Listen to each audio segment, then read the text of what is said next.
ഓവറാക്കി ചളവാക്കുക. അത് ഏത് വിഷയത്തിലും ആയിക്കോട്ടെ, അത് കുട്ടികളുടെ വിഷയത്തിലും ആയിക്കോട്ടെ.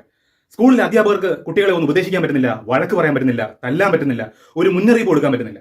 ഉടനെ കുട്ടികൾ അത് മൊബൈൽ പകർത്തി അത് പ്രചരിപ്പിക്കും.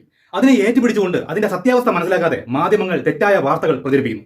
ഒരു വിദ്യാലയം എന്ന് പറയുന്നത് ഏറ്റവും ധനികനായ വ്യക്തിയുടെ മകനും ഏറ്റവും സാധാരണക്കാരനായ വ്യക്തിയുടെ മകനും ഒരുമിച്ചിരുന്ന് പഠിക്കുന്ന ഇടങ്ങളാണ്. ഒരു യൂണിഫോമിറ്റി ആ ഒരു വിദ്യാലയത്തിൽ ഉണ്ടാവും. എല്ലാവരും ഒരുപോലെ, എല്ലാവരും തുല്യരായിട്ട്. വിദ്യാലയം എന്ന് പറയുന്നത് ഒരു കുട്ടിയുടെ വാശിക്കൊപ്പം സഞ്ചരിക്കുന്ന ഇടങ്ങളല്ല, ഒരു കുട്ടിയെ മനുഷ്യനാക്കി മാറ്റുന്നതിന്റെ ഏറ്റവും അടിസ്ഥാനമായിട്ടൊരു ഇടമാണ്. വളരെ കൊച്ചു കുട്ടികൾ പറയുന്ന ആ ഒരു വാശിക്ക് അനുസരിച്ച് എനിക്ക് ബിരിയാണി വേണം, ഇറച്ചി വേണം, കോഴി ഇറച്ചി വേണം, ബീഫ് ഇറച്ചി വേണം, പോത്തിറച്ചി വേണം എന്നൊക്കെ പറയുമ്പോൾ അതിനനുസരിച്ച് തുള്ളാനുള്ളതാണോ സ്കൂൾ എന്ന് പറയുന്നത്? അതുപോലെ തന്നെ വിദ്യാലയത്തിലേക്ക് പോകുന്ന കുട്ടികളിൽ ഒരു യൂണിഫോമിറ്റി ഉണ്ടാകണം. വസ്ത്രത്തിലായാലും അവരുടെ രൂപത്തിലായാലും. അവിടെ സ്കൂളിൽ ഫ്രിഞ്ച് കെട്ടും, ഫോക്സ് കെട്ടും, സ്പൈക്കി മുടിയോറ്റൊക്കെ ചെന്ന് കഴിഞ്ഞാൽ അധ്യാപകർ ചോദിക്കും.